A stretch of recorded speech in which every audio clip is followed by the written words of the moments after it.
Catherine Siburian. Kita tunggu dulu ya beberapa untuk join. Oke, selamat sore. Untuk yang baru aja join, hari ini kita bakal ngobrolin soal remaja, teman-teman. Jadi mungkin selama masa pandemi kan kita juga nggak harus deal sama pasangan kita atau dengan anak-anak kecil atau anak kita yang lebih kecil, tapi kita juga harus dealing sama, mungkin ada beberapa dari kita juga yang harus dealing sama remaja. Nah, karena remaja juga sedang kompleks ya, masa remaja juga masa yang kompleks. Gimana sih caranya kita bisa berdamai dengan remaja dan kita bisa akhirnya bisa dealing sama remaja gitu. Mungkin buat teman-teman yang jadi pendidik ataupun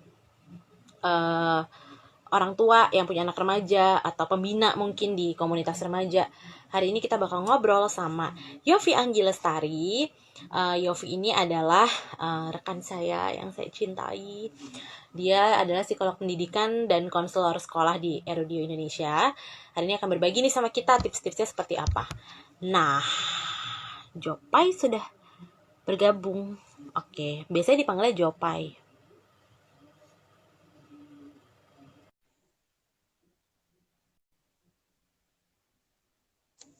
Ada suaranya ya.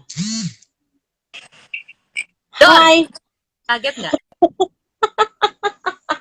Apaan sih? Kok kayaknya nggak ada suaranya? Oke. Konseling. Kenapa? Aku baru menyapa ini, yang nonton ceritanya. Hai teman-teman yang baru saja bergabung. Aduh, kita bahas apa nih, Nak? Remaja ya, Nak? Ya, Apa? bahas remaja. Iya, benar. Oke, teman-teman, hari ini tadi gue udah jelasin juga sih, Pai, kepada para teman-teman yang udah bergabung ya. Kita bakal bahas gimana caranya berdamai sama anak remaja nih. Karena kan waktu remaja, lo ngerasa nggak sih kalau kita ribet banget waktu remaja? Enggak ya? Enggak, kita remaja baik. Remaja, untuk diri sendiri aja ribet ya. Apalagi untuk orang lain. Ya benar. Diri sendirinya aja lagi banyak pergulatan ya.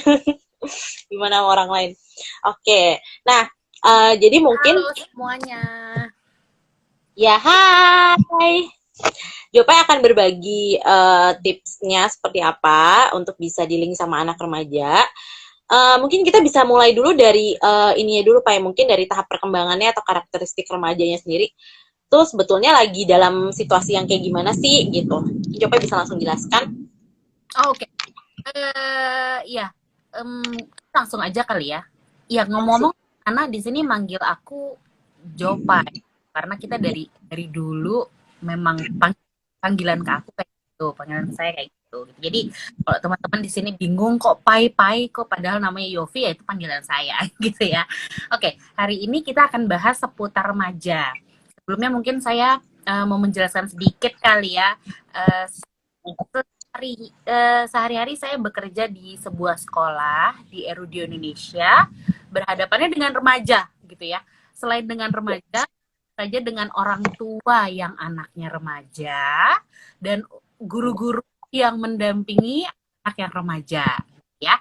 Jadi kalau saya di sini kebetulan hampir setiap hari permasalahan yang saya dapatkan, yang saya temui, yang suka datang ke chat saya setiap hari itu masalahnya biasanya seputar remaja gitu ya. Jadi nanti mungkin di sini teman-teman kalau ada yang mau bertanya, boleh bertanya nanti di kolom chat, nanti baru kita bahas bareng sama Nana gitu ya. Sekarang kita mau awal kali ya, kalau kita di tahap perkembangan anak remaja, sebenarnya kalau dulu mungkin kalau mereka waktu kecil, waktu mereka usianya SD gitu ya atau TK, lingkungan terdekatnya itu keluarga gitu ya. Apa-apa keluarga.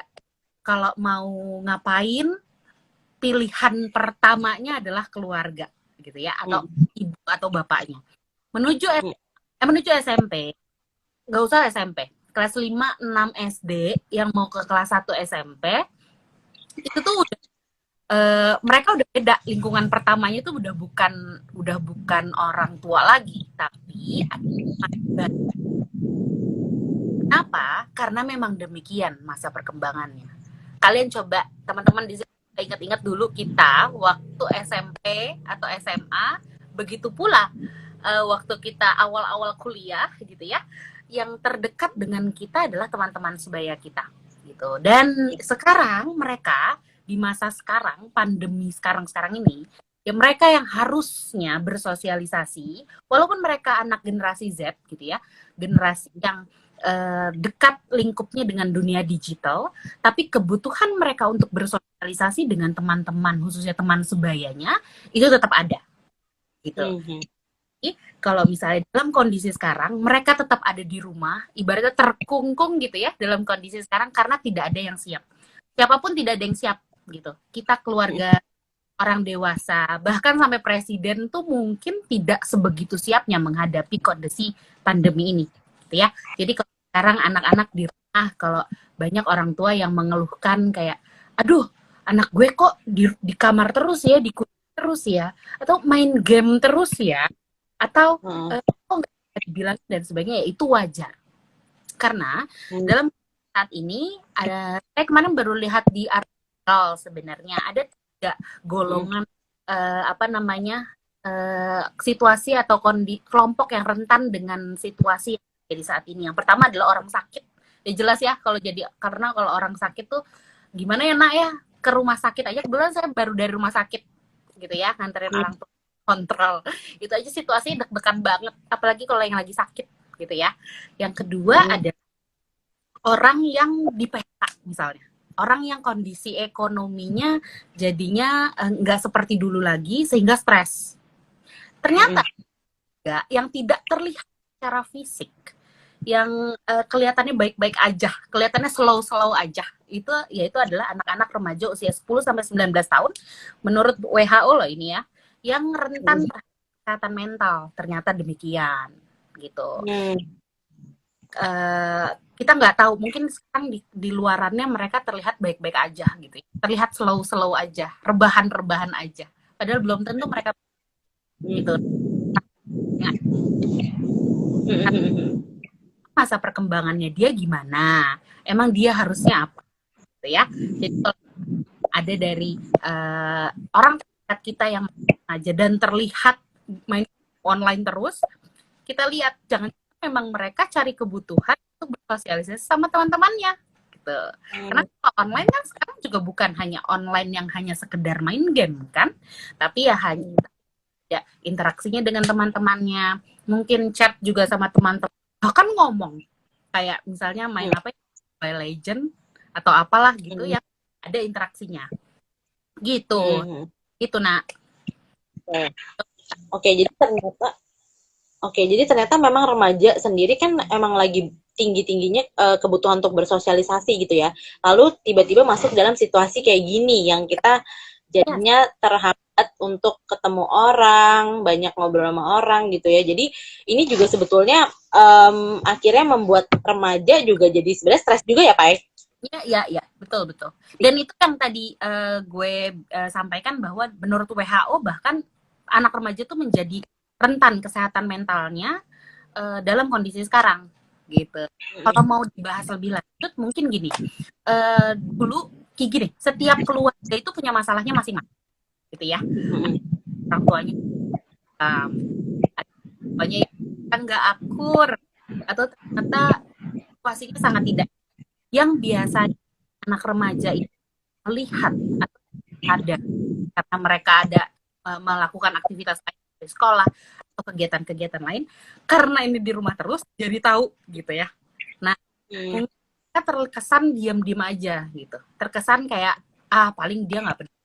Nah, asumsi-asumsi demikian yang harusnya sebagai orang kita hindari, karena belum tentu mereka tidak peduli, karena mereka paham di usia mereka sekarang, mereka sudah paham kondisi itu. Tapi bagaimana sekarang yang harus kita perhatikan adalah bagaimana orang dewasa menyikapi anak-anak demikian, anak-anak seperti itu. Oke. Nah, terus Pak gimana ya? Saya kan tadi lo bilang kan kayak kondisi mereka yang stres ini juga kayak misalnya mereka di kamar terus atau jadi jadi beralih ke game atau jadi terus-terusan di satu aktivitas gitu. Nah, Ya, itu tuh kan wajar ya sebetulnya. ya, ya, Uh, ya.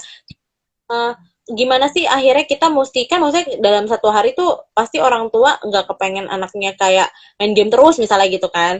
Nah, gimana cara Kesan ngapain gitu ya? Kesannya uh, ngapain? Ha, ha, ha. Nah, terus gimana nih orang tua harus kayak gimana sih ngomong sama anaknya kah? Harus kayak gimana gitu menyikapi situasi anaknya itu? Pertama yang harus disadari bahwa bermain game itu tidak melulu negatif. Itu yang Hmm, disadari orang dewasa. Yang hmm, biasanya ikut dari perhatian kita semua orang dewasa yang ada di sekitar anak remaja gitu ya. Karena biasanya bilangnya kayak main game melulu, kayak nggak ada kerjaan gitu ya. Bukannya mandi malah main game terus dan sebagainya. Yang sekarang harus kita balik pemikiran orang dewasa adalah game itu punya banyak sekali manfaatnya. Pertama, mungkin itu bisa melatih daya ingat anak-anak ini. Kedua, mereka bisa lebih berpikir kritis bagaimana menghadapi musuh yang juga dalam di situasi nyata, mungkin dalam menghadapi masalah-masalah yang terjadi di sekitarnya. Gitu. Yang mungkin juga bisa melatih kemampuan bahasa Inggrisnya, gitu ya. ya. Karena game itu yang pakainya Inggris sehingga anak-anak terbiasa untuk melakukan itu. Yang keempat, mungkin juga itu adalah salah satu kebutuhan mereka untuk bisa berinteraksi dengan teman-temannya, gitu. Hmm, Karena bahwa masa perkembangan anak remaja ini sangat rentan kaitannya dengan hubungan dengan teman sebaya, gitu ya. Jadi kalau otoritas orang tua sudah mulai diabaikan, itu bukan berarti juga anak itu pembangkang, gitu ya. Karena naluriah sebagai anak remaja. Jadi, tapi hmm, kalau kita bawaannya kesal banget gitu ya. Nah, sekarang yang hmm, harus diperhatikan adalah bagaimana kita bisa membantu anak-anak ini untuk mengontrol jam mainnya gitu. Caranya gimana? hmm, Sebenarnya cara yang dilakukan adalah kita lihat polanya dulu. Benar atau tidak hmm, dia bermain itu all day long. Gimana ya? Jadi dari jam 9 pagi sampai jam 9 malam gitu. Itu yang harus diperhatikan. Iya apa enggak? Jangan-jangan itu cuma jangan-jangan emang di kamar terus jam 9 sampai jam 11 main, habis itu ngerjain tugas, habis itu ngapain hmm, baru lagi. Kita nggak ada yang tahu. Semuanya asumsi gitu. Jadi, hmm, yang pertama adalah hilangkan asumsi sehingga itu bisa kita dengan mereka. Yang kedua, sebenarnya bisa tanya juga ke si anak-anak ini, kamu tuh main apa sih setiap hari? Kok kelihatannya seru banget ya gitu. Jadi cara bertanyanya juga jangan karena nada bicara dan cara bertanya itu menjadi satu hal yang harus perhatikan juga sebagai orang dewasa di sekitarnya gitu. Jangan sampai terkesan menyudutkan, jangan sampai terkesan kayak memarah gitu. Karena ya itu tadi yang dikatakan di awal, naluriah anak-anak usia remaja untuk membangkang itu ada gitu. Nah, tadi yang diperhatikan yang ditanyakan adalah, oh kamu main game itu karena kamu ngobrol sama teman-teman kamu. Oh oke. Emang mainannya apa? Kayak apa? Emang itu online? Gitu. Jadi pertanyaan-pertanyaan seputar games itu juga ditanyakan gitu. Jangan sampai kita cuma berasumsi. Yang ketiga, kalau memang itu terkesan yang sebenarnya nggak boleh itu kan sampai adiktif ya, sampai yang itu nggak itu sampai dirinya dia nggak makan,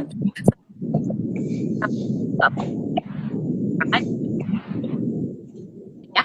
Nah, apa namanya harus lakukan ada membantu mereka untuk memanage waktu tersebut gitu. Jadi kalau kalau bisa setiap orang tua atau orang dewasa di sekitarnya, ya, keluarga biasanya coba deh selipkan beberapa waktu untuk berkumpul dengan keluarga untuk membahas atau berdiskusi tentang semua ini. Tadi banyak tentang games atau yang kalau dalam kondisi pandemi sekarang kalian naik yang perlu dibicarakan tuh sebenarnya kondisi kita sekarang gitu. Mungkin bisa bahas tentang COVID-19-nya gitu. Jadi kita juga bisa tahu apa yang mereka tangkap terkait jadi kalau hmm, kalau gue dengar gitu ya dari orang-orang di sekitar gue, kadang banyak yang punya apa namanya, anak kecil, anak remaja nggak tahu apa-apalah gitu. Atau anak remaja paling taunya gitu-gitu doang. Nah, ingat ya, jangan berasumsi gitu, karena mereka ini sudah punya pemikiran yang oke, mereka bisa berpikir, bahkan kadang apa yang kita nggak pikirin mereka bisa pikir. Nah, ini saatnya berdiskusi terkait kondisi sekarang. Kalau ada pemahaman yang salah anak, kita bisa langsung betulin. Tapi bukan berarti kita juga pendapat dari orang dewasa juga betul, gitu ya. Jadi kita harus saling berdiskusi dengan situasi sekarang. Oke. Ngomong-ngomong teman-teman, suara kita putus-putus nggak ya? Tadi gue kayak berasa ada suara lo putus-putus. Oh gitu. Kayaknya. Tapi kayak timbul tenggelam gitu. Tapi nggak apa-apa sih, sekarang udah. Nah, ini ada pertanyaan. Kak Yofi, kalau anaknya suka main sosial media, terus tiba-tiba suka jadi bete sendiri dan lain-lain, bagaimana ya orang tua bisa memulai percakapan supaya anaknya terbuka? Tuh kan jawabannya muter-muter. Oh, gitu. Putus-putus ya? Oke. Enggak, iya. Kalau boleh pakai headset Kak Yofi. Jelas ya, kayak jelas ya Manda ya. Ada Amanda Gita katanya lancar kok. Oke. Oh, putus-putus ya. Aduh, aku tuh jauh kalau nyari headset. Oke. Pertanyaan tadi terkait dengan sosial media gitu ya. Nah, yang harus diperhatikan oleh orang dewasa di sekitarnya adalah pertama, itu kita kepo atau sebenarnya itu ada sesuatu. Itu yang harus diperhatikan. Jangan sampai yang kepo, karena yang harus diingat adalah anak-anak ini anak-anak remaja yang sudah tahu, sudah punya mana sendiri, sehingga mereka punya privacy gitu. Jadi baik kita privasinya, pengetahuan dan kesannya kepo akan membuat bibit bebet bobot ke belakangnya kita akan tidak dipercaya oleh mereka. Jadi tapi yang harus kalau memang itu berpola, itu sudah apa namanya, ini terlihat kok berpola ya, minggu ini dia terus ya kalau ngelihat sosial media atau apa, itu yang perlu diperhatikan. Tapi yang kita harus berbicara dengan mereka. Cara berbicara juga tidak menyudutkan, mungkin bisa kok tujuh kamu kelihatan kenapa sih gitu, kalau boleh tahu gitu. Jadi cara ngobrolnya juga kalau kita ngobrol sama teman-teman, jangan sampai terlihat ada atasan sama bawahan atau orang tua dengan anak. Kembali lagi ke tadi ya gitu, anak membangkang orang tua itu memang udah naluriah anak remaja gitu. Jadi bukan berarti mereka membangkang gitu, memang masa-masanya. Oke. Ingat, kepo atau bukan gitu, jangan sampai kita gitu ya. Anak-anak punya, tapi kita emang nggak boleh kepo ya sama anak remaja? Lo bebas, sebenarnya itu keputusan setiap orang dewasa yang ada di sekitarnya gitu ya. Nah, tapi yang harus dilihat adalah dampak dari kepo ya. Kita terlihat bahwa kita tidak menghargai privasinya, dampaknya sama anak tersebut apa? Oh, dia jadi tertutup gue karena dia anggap semua yang gue tutupin dia juga udah tahu gitu misalnya. Itu yang membuat gue nggak akan ngobrol lagi lah, toh dia juga udah tahu kan, gak usah ngobrol. Nah, jangan sampai trust jadinya tidak ada lagi gitu. Karena untuk menghadapi anak-anak remaja ini so gampang teman-teman, tarik ulurnya kencang banget gitu ya. Ada beberapa kerja gue, mereka guru, mereka ngadepin anak-anak remaja banyak banget gitu ya. Kerjaannya kalau nggak setiap hari ke chat gue gitu, kak ini gimana, kok dia nggak bisa dihubungin, kok ini, jadi bawaannya panik, bawaannya gitu. Jadi susah-susah gampang ngadepin remaja. Terus kadang ada yang kayak, kak akhirnya berhasil juga ngehubungin mereka, akhirnya mereka duluan kok yang ngehubungin aku gitu. Ya iya udah, trust, percaya ya, mereka juga orang yang udah tahu kok harus apa gitu. Jadi lakukan sekarang adalah trust, pikir positif, sama empati sama mereka. Gitu. Hmm, oke, membangun trust itu sangat penting ya jadinya untuk kuncinya bisa terus berinteraksi dengan baik sama remaja gitu ya. Yes. Dan Dan berpikir, tadi berpikir positif. Dan juga tadi Jopai sempat bilang juga kayak nada bicara gitu ya Pak ya. oh ya Eh, banget. sampai menyudutkan gitu ya. Karena kalau apa namanya kita aja yang udah tuir-tuir kalau misalnya ada nada bicara yang menyudutkan kita jadi ngegas juga gitu apalagi anak remaja gitu ya. Betul. Hormon mereka masih bergejolak. Hmm. Nah, ini ada lagi nih, Pak. Kak, aku salah Mm-mm. satu karyawan PHK dan salah satu teman aku berbicara kalau aku tidak berguna. Bagaimana cara menghadapinya ya, Kak? Ini dari Oke. Muti Anissa. Hai, Muti Anissa. Muti Anissa Oh, siapa? Temen. enggak, bukan. Enggak tahu. Oke, oke. Iya deh, Muti Anissa. Nah, gimana, Kak Ya, Jopai? ya. Dalam situasi sekarang gitu, setiap orang itu terlihat apa banyak tekanan-tekanan yang terjadi di sekitarnya gitu ya. Stresor-stresor juga. Hmm. Kita dapat dapat sesuatu tekanan gitu, bawaannya murung, bawaannya apa namanya selalu dark gitu, ibaratnya dark gitu ya. Nah, ini dalam kondisi apa namanya lagi tahapan duka gitu ya, kita yang sedang dapat tekanan, kita lagi apa namanya stres gitu, dapat sesuatu negatif, makin bikin kita semakin tekan gitu ya. Diperhatikan apa namanya yang diperhatikan di sini adalah kitanya yang harus tahu apa yang harus kita lakukan ya gitu ya. Kemarin akibat yang harus kita sekarang rencanakan adalah apa yang bisa kita lakukan kemudian. Tapi kalau sekarang Mbak Muti juga tidak berguna dan itu sebenarnya kondisinya masih wajar gitu ya. Tapi kalau ini terjadinya nanti sampai 1 bulan atau 2 bulan atau bahkan 3 bulan, karena biasanya setiap orang mulai menyesuaikan diri itu batasannya biasanya 3 bulan ya. Kalau memang dalam kondisi tersebut masih merasa rendah diri, masih merasa tertekan dalam kondisi yang itu saja, kalau memang memungkinkan silahkan ke ahlinya untuk dibantu masalahnya gitu. Tapi kalau dalam kondisi sekarang itu adalah hal yang wajar. Tapi ingat, Mbak Muti tidak perlu khawatir karena harusnya Mbak Muti bisa mulai merencanakan apa yang bisa dilakukan sekarang. Itu nah. Hmm. Oh, Oke, jadi putus-putus ya. Jadi sebetulnya kalau untuk Mbak Mutinya sendiri bisa apa namanya sebenarnya itu hal yang wajar dan sekarang ini justru waktu yang tepat untuk bisa merencanakan next step-nya mau gimana gitu ya. yes. Jadi jangan Mm-mm. setiap orang itu menghadapi stres beragam, Mbak Muti. Mm-mm. Ada fight, ada yang fight, ada yang freeze gitu ya. Mm. Jangan tetap di freeze, kita nggak tahu, kita nggak mau ngapa-ngapain. Jangan sampai kita flight, kita malah kabur dari masalah, tapi kita harus fight gitu ya. Jadi kita Mm. menghadapi masalah tersebut, kita hadapi tekanan tersebut, kita pikirkannya gitu. Karena kita Mbak Mm. Muti gitu. Banyak juga yang lain dan ini adalah masalah yang ada di lingkungan kita semuanya. Gitu. Okay.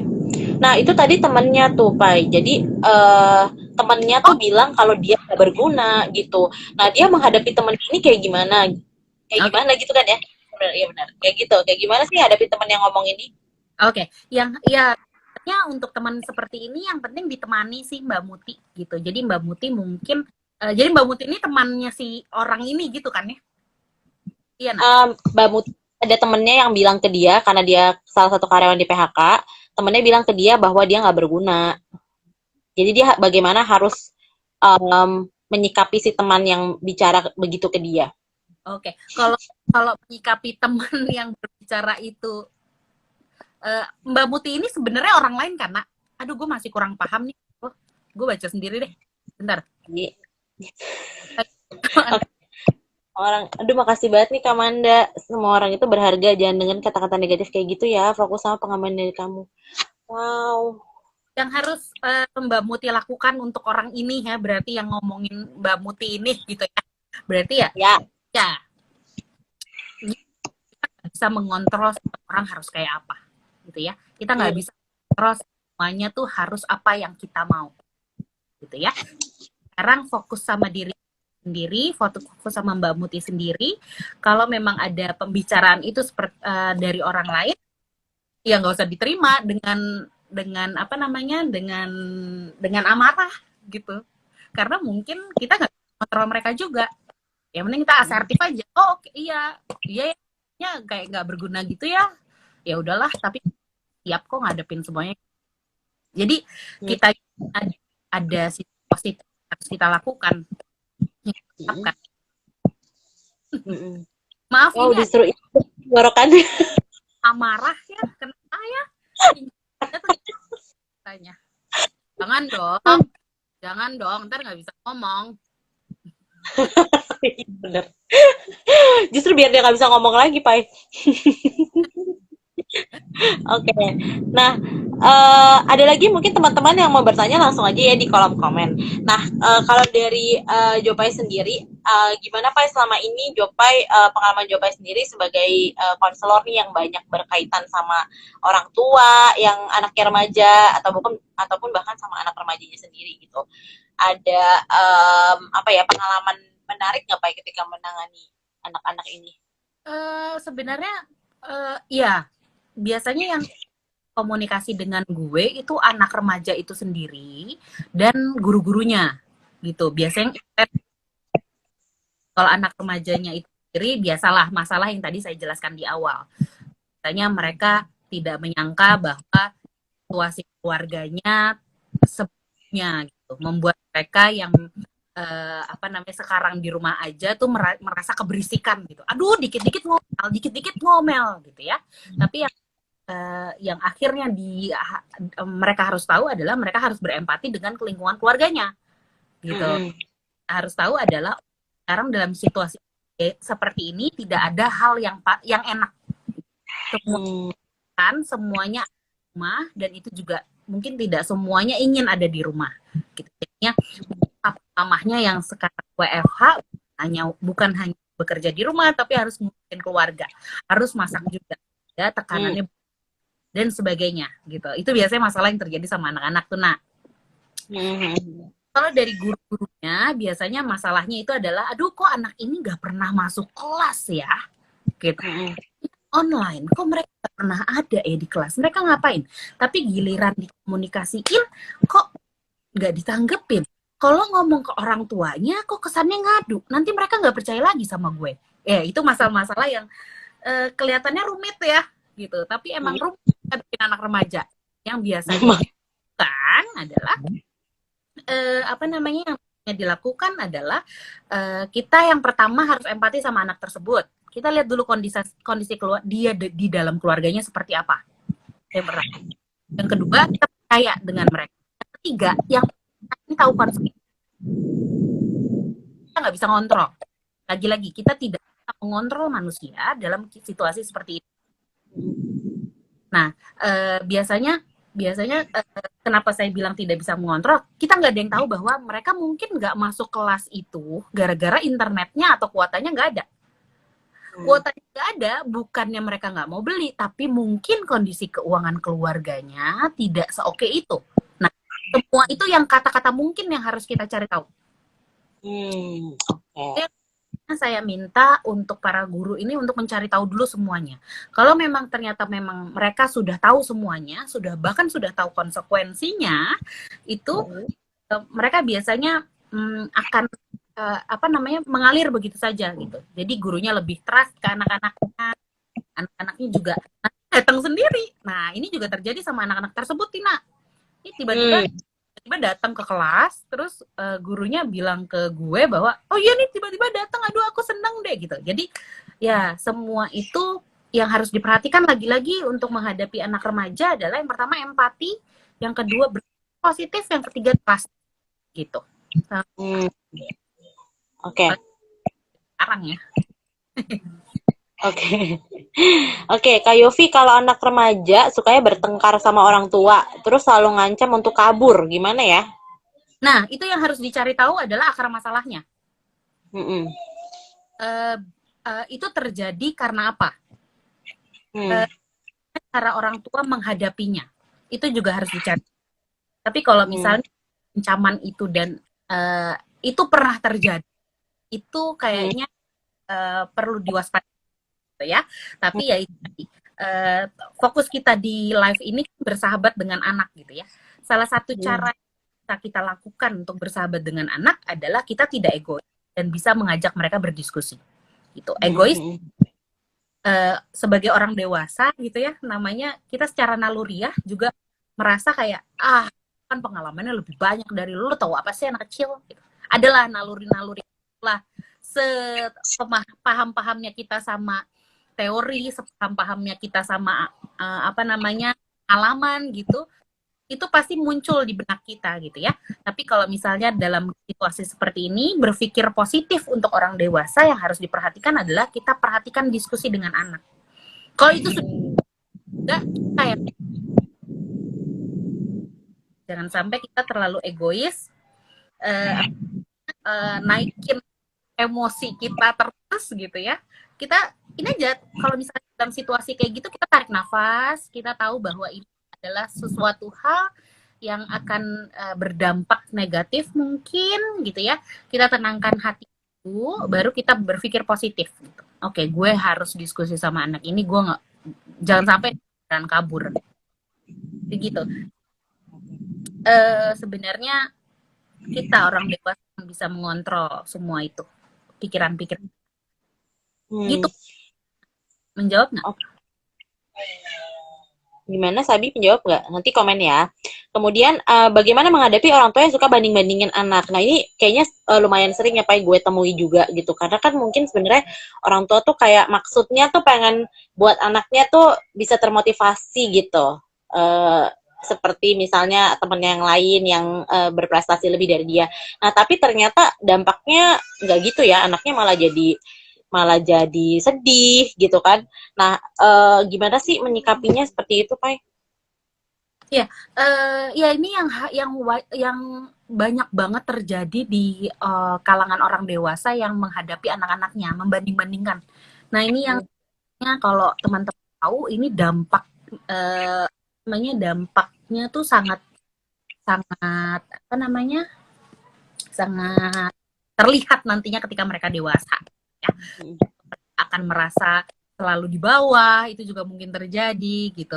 Nah, bagaimana caranya? Kalau memang kita ada dalam lingkungan tersebut gitu ya, kita tahu bandingkan itu kita bicara bahwa nggak usah lah banding-bandingin kan beda-beda setiap anak gitu kan setiap anak kemampuannya beda kalau dulu dia nilainya 7 sekarang dia nilainya 10 itu mungkin biasa tapi kalau ini anak tadinya nilainya cuma 2 sekarang 10 itu kan jadi luar biasa gitu. Jadi setiap anak yang harus diperhatikan ada setiap anak itu punya kemampuan yang beda-beda punya progres yang beda-beda dan nggak perlu ngebandingin dampaknya akan apa namanya jangka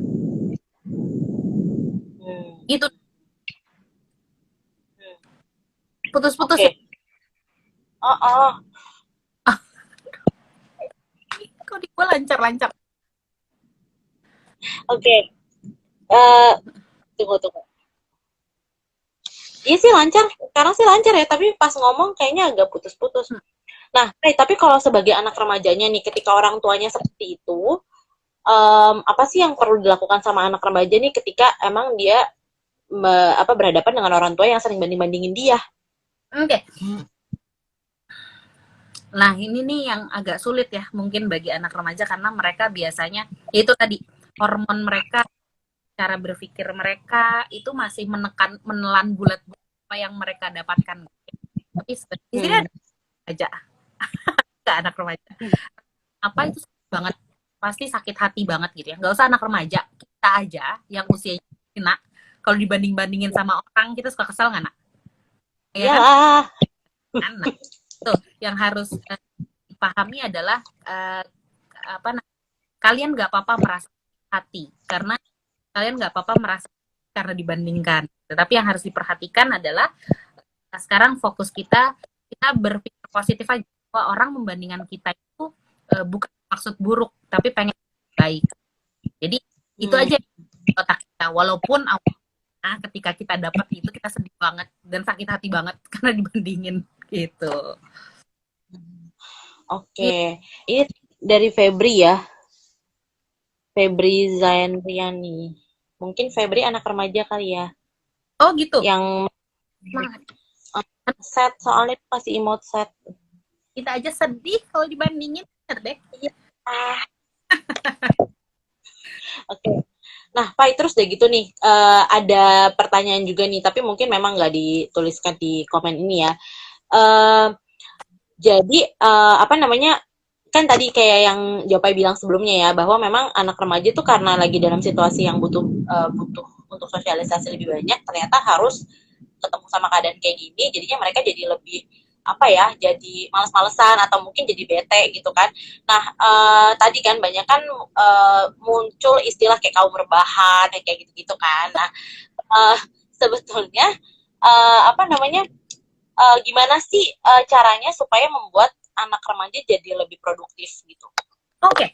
Ya, ini pertanyaan bagus, Nak. Karena tadi sebenarnya gue mau nyampein tapi gue lupa. Oke. Iya. Sebenarnya ya ini lagi cara-cara bisa dilakukan oleh teman-teman yang menghadapi orang-orang anak-anak remaja gitu ya. Kalau kita melihat mereka main melulu gitu ya, main game melulu, rebahan melulu gitu ya. Kan kita bahas di awal bahwa kita asumsi ya, jangan-jangan mereka nggak hanya main game mulu atau nggak rebahan mulu, tapi ada hal-hal yang mereka ya untuk mendekatkan diri dengan orang dewasa, yaitu kita ini gitu, biar mereka dengan atau di kamar dengan sendirian gitu. Sebenarnya beberapa cara yang bisa dilakukan adalah, pertama misalnya desain kamar misalnya. Tapi kan anak-anak di remaja itu apa namanya, sangat senang jika mereka diberikan tugas-tugas yang penting. Ketika mereka dirasa penting oleh orang-orang di sekitar, ketika mereka gitu ya, yes, mereka merasa dibutuhkan gitu. Nah, cari hal-hal, cari kegiatan yang menunjukkan bahwa kita butuh mereka penting gitu.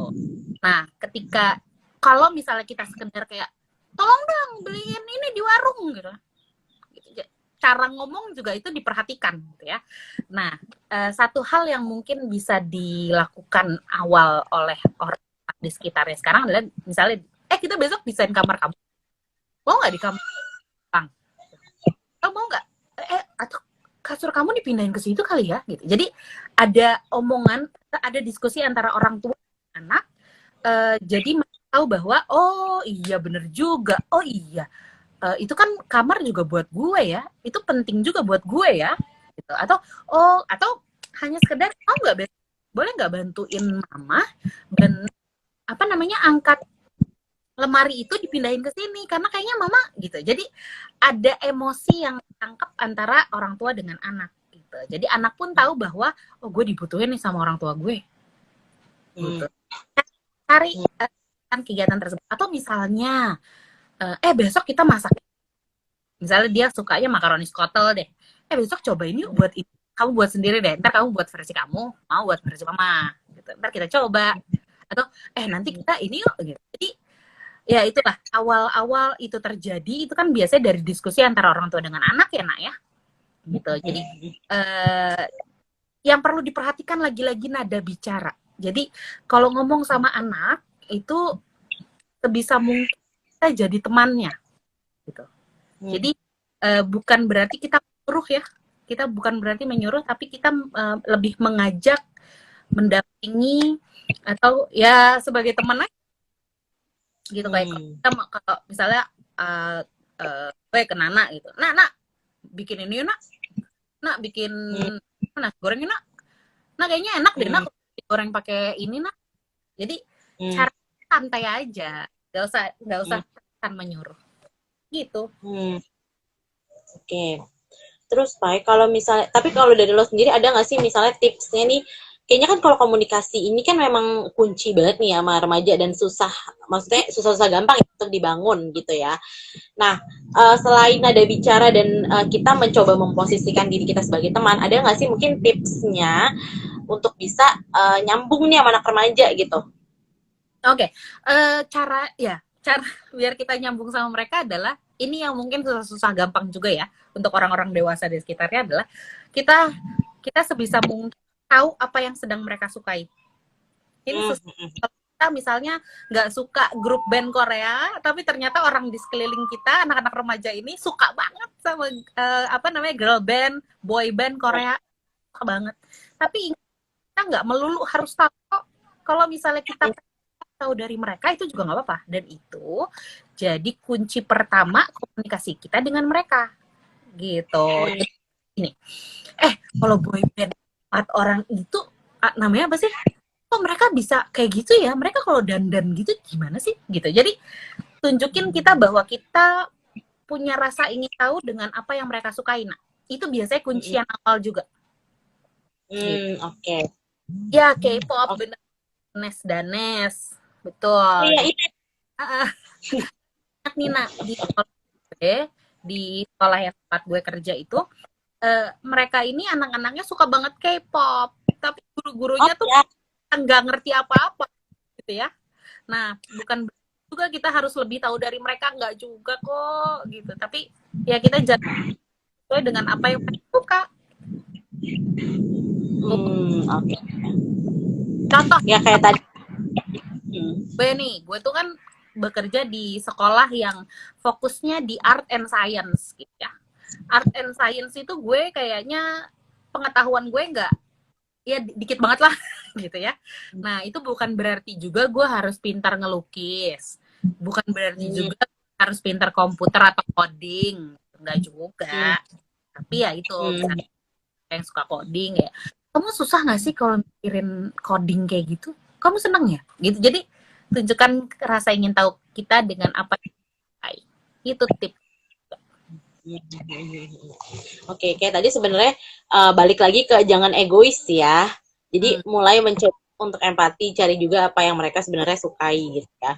Iya, betul. Oke. Ada lagi nggak mungkin yang mau bertanya nih guys, teman-teman suka kode? Karena tadi ngomong coding, jadi suka kode. Iya, terus iya nak, itulah pokoknya teman-teman di sini yang berhadapan dengan anak-anak remaja, berhadapan dengan apa namanya di sekolah, di gereja mungkin, atau di apa namanya keluarga gitu ya, menghadapi itu susah gampang. Kita sebagai orang dewasa harus pintar tarik ulur. Kita juga harus perhatikan moodnya gitu. Ya kita aja lah dulu kita remaja gimana gitu ya. Moodnya masih bergejolak, moodnya masih turun. Kalau misalnya moodnya oke, ditanya sekeren apapun pertanyaan kita nggak akan dijawab.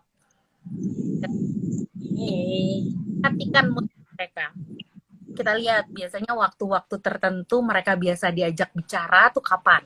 Biasanya kalau memang waktu-waktu enggak baru tidur juga, itu nggak usah anak remaja, kita aja habis bangun tidur ditanya-tanyain segambreng-gambreng juga males gitu ya.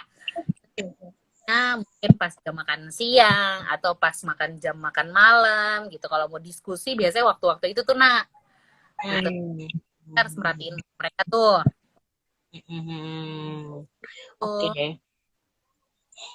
Oke. Oke, ada lagi mau bertanya mungkin? Kayak udah lengkap banget sih, Pai, gue rasa. Gitu ya. Nah, kalau dari gue sih titip untuk teman-teman di sini yang juga bergulat, berbaur, bergumul dengan anak-anak ini, anak-anak remaja ini, coba diajak komunikasi, teman-teman, diajak diskusi terkait kondisi sekarang ya, teman-teman ya.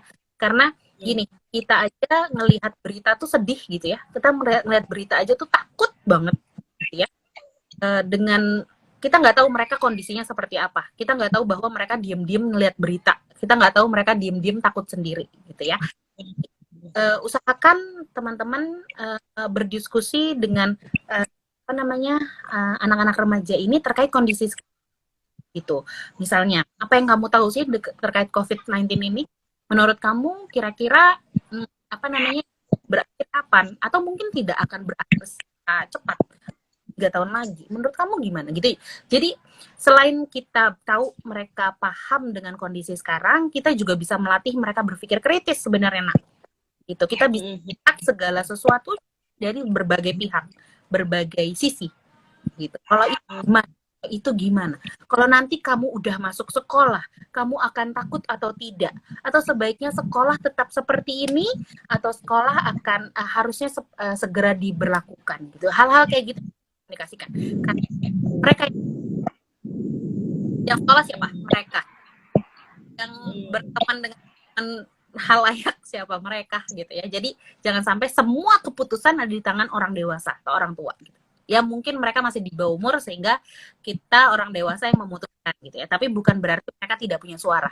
Gitu. Jadi kita dengar suara mereka. Oke. Tuh. Oh. Katanya ngomongnya pas lagi makan malam, Kak, efektif. Makan bareng satu meja makan itu ngaruh banget gitu. Apalagi ya? Pola tidur berantakan ya. Kalau dalam masa kayak gini ya. Jadi yang biasanya tidurnya jam 11 gitu, sekarang tidurnya jadi jam 2. Jam 3, bangunnya jadi siang. Biasanya sih waktu-waktu yang efektif tuh jam makan malam. Jam 7, jam 9. Gitu.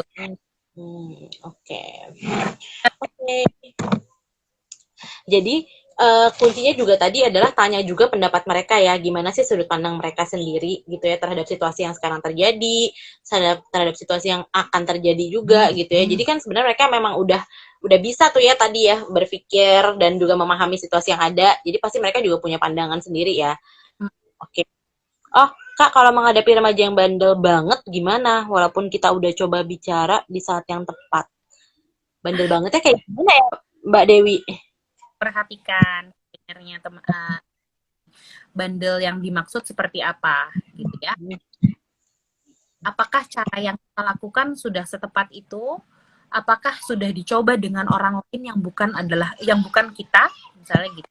Biasanya tuh gini, kalau misalnya ada anak, setiap orang dewasa tuh kalau misalnya anaknya bandel gitu pengennya cepetan marahin gitu ya, tapi kita tidak memperhatikan segalanya. Kita perhatikan ada bicara kita tidak apa, oh itu moodnya lagi nggak oke nih karena ingat ya ini anak remaja ya.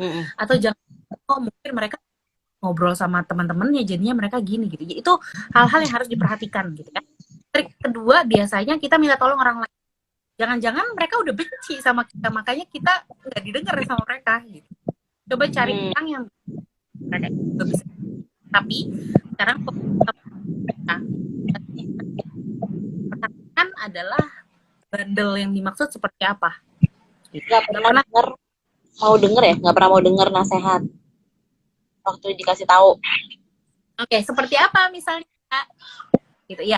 Kadang karena ya itulah, setiap anak tuh punya, apalagi mereka sudah punya nilai-nilai sendiri yang dianut karena mereka dekatnya budaya. Seperti yang saya katakan di awal, anak-anak di usia segini, otoritas orang tua tuh udah bukan jadi nomor 1 bagi mereka, gitu. Tapi penilaian dari teman-temannya itu apa namanya jadi nomor 1 bagi mereka, gitu. Jadi kita juga perlu perhatikan bahwa kita pun sendiri harus paham dengan kondisi bahwa oh iya ya anak-anak ini gak selalu mau nurut gue pasti ya, itu yang harus juga ada di dalam diri kita.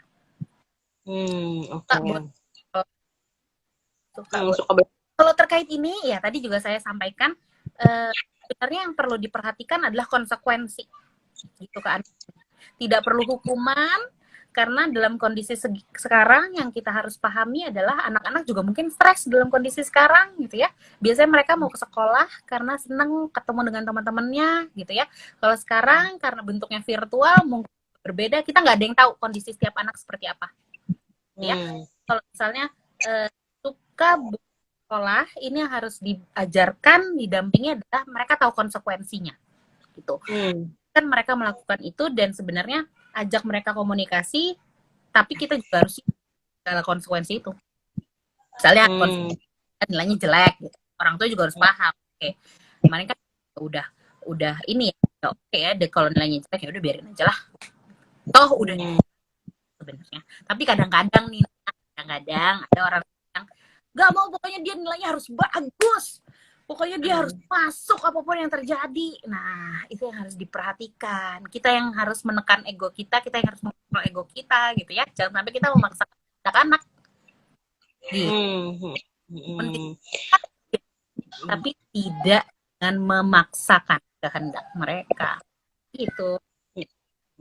Karena tadi mereka juga karakteristiknya lagi begitu ya Pak, ketika lagi yang tadi ya naluri membangkang, dan kalau semakin ditekan semakin jadi ya membangkang gitu ya, semakin jadi mau memberontak gitu. Jadi memang kita tadi Jopai juga udah ceritain tips-tipsnya gimana berkomunikasi yang efektif dengan anak remaja juga, supaya bisa nyambung, supaya kita juga tidak seperti mengintimidasi mereka gitu ya.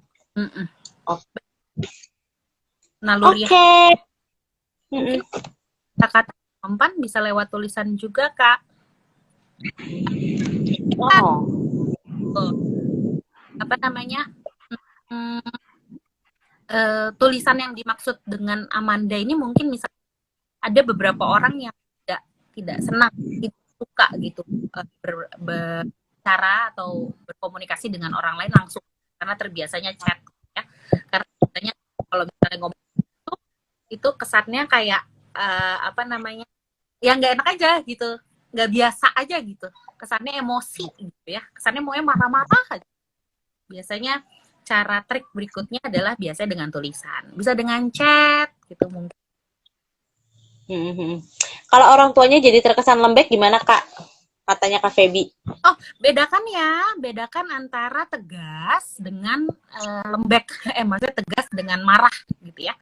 Tegas tuh biasanya dikondisikan dengan tadi memahami konsekuensi, diskusikan terkait konsekuensi, itu bukan sesuatu yang lembek gitu. Kita punya lo itu ya. Sekarang aku yang mama yang ikutin kamu. Oke. Jadi nanti kalau misalnya ada apa-apa, kamu tahu konsekuensinya. Itu bukan berarti lembek juga kan, gitu. Jadi lembeknya apa, dan kita merasa apa namanya, nggak peduli juga sama mereka, itu juga salah ya. Oke. Iya tadi ya, seperti yang tadi Jopai udah ulang-ulang adalah nada bicara ya, karena kalau ngomong nggak bisa kontrol nada, malah pesannya jadi nggak nyampe. Benar banget Kak Amanda kita. Oke, kita sudah tinggal 7 menit lagi nih Kak Yofi. Oke.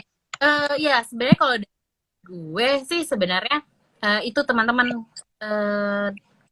merangkum dari semuanya. Sebenarnya kalau bisa nih menghadapi anak remaja itu tidak mudah. Tarik ulur itu harus selalu ada gitu ya. Karena kita tahu bahwa masa perkembangan mereka di masa-masa sekarang emosi labil, yang kalau dikata-kata orang-orang labil, dan itu memang benar, dan itu memang masa perkembangannya gitu ya. Emosinya masih tidak stabil, apa namanya, maunya sama teman-temannya doang, tapi kalau sama keluarga jadi nomor 2 kan. Harus diperhatikan, memang wajar semua orang. Kalau misalnya kita marah-marah atau kita nasehatin anak-anak ini tapi mereka cenderung bodoh amat, itu emang udah nalurinya mereka gitu ya. Tapi yang harus dipadai, yang harus dilakukan, triknya adalah kita jadi sahabat mereka. Nah, pertama kita empati sama mereka. Mereka melakukan apa, kita setidaknya memahami. Yang kedua, kita berpikir positif. Jangan bawaannya negatif mulu, kesannya kalau misalnya di kamar doang tuh, kalau misalnya kita mereka dia paling rebahan doang, atau dia main games doang, belum tentu gitu ya. Kita harus berpikir positif. Adalah trust. Ini yang paling susah teman-teman gitu ya, percaya sama mereka gitu ya, karena mereka ini sudah remaja gitu. Jadi kita coba percayakan sama mereka untuk membantu mereka juga untuk bisa lebih dewasa gitu. Yang pentingnya adalah kasus hal gampang ini juga berkaitan dengan kita sebagai orang dewasa yang kadang nggak bisa kontrol emosi, gitu. Karena itu otomatis kita marah, gitu ya. Otomatis kita kebawanya tuh ngomongnya jadi salah gitu, atau jadinya jadi stresor baru gitu ya, jadi masalah baru gitu ya.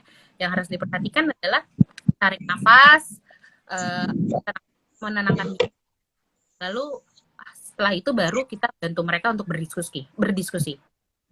Jangan ini juga kita jangan langsung ingin mereka ngadepin apa namanya jangan langsung pengen mereka merespon dengan baik juga, belum tentu. Mereka mungkin juga dalam responnya nggak selalu positif, responnya pasti negatif. Nah itu yang ingat, setiap orang itu punya emosi yang berbeda-beda, punya cara menghadapi masalah yang berbeda-beda gitu ya. Jadi kita sebagai orang dewasa bisa lebih mengontrol emosi itu agar mereka bisa berdiskusi lebih lancar. Oke. Baik, itu sudah 4 menit lagi. Makasih banget Kak Jopai. Menghadapi orang yang mudah Kak, iya. Oh, itu katanya Matius. Mana? Oh iya, benar. Saya pernah lagi bikin tugas di Microsoft Word dimana sama Mama, saya dikira main game. Ya kan, gitulah. Kadang emang dia itulah lagi-lagi nalurinya orang dewasa, nalurinya orang tua. Maunya kelihatan aja yang oke-oke gitu ya. Padahal kan kita juga emang kenapa kalau kita punya privacy gitu ya. Dan kan anak remaja juga gitu. Semangat ya Alexander. Oke. Baik. Kita sepertinya kita sudahi ya, karena sebelum countdown habis nih waktunya. Terima kasih Jopai sudah berbagi di Fem Counseling sore ini. Bermanfaat ya? Bermanfaat sekali tentunya. Kalau misalnya ada yang mau tanya-tanya, Pai, secara personal gimana? Bisa hubungin Jopai? Oh, secara boleh di IG aku aja kali, nanti di DM ya. Ya, DM-nya di @yofianggi. Oke. Baik, terima kasih teman-teman yang sudah join dan sudah berpartisipasi. Semoga juga mendapatkan manfaat dari perbincangan kita sore ini ya. Oke. Dadah. Ya, kita ya. Dadah. Selamat sore.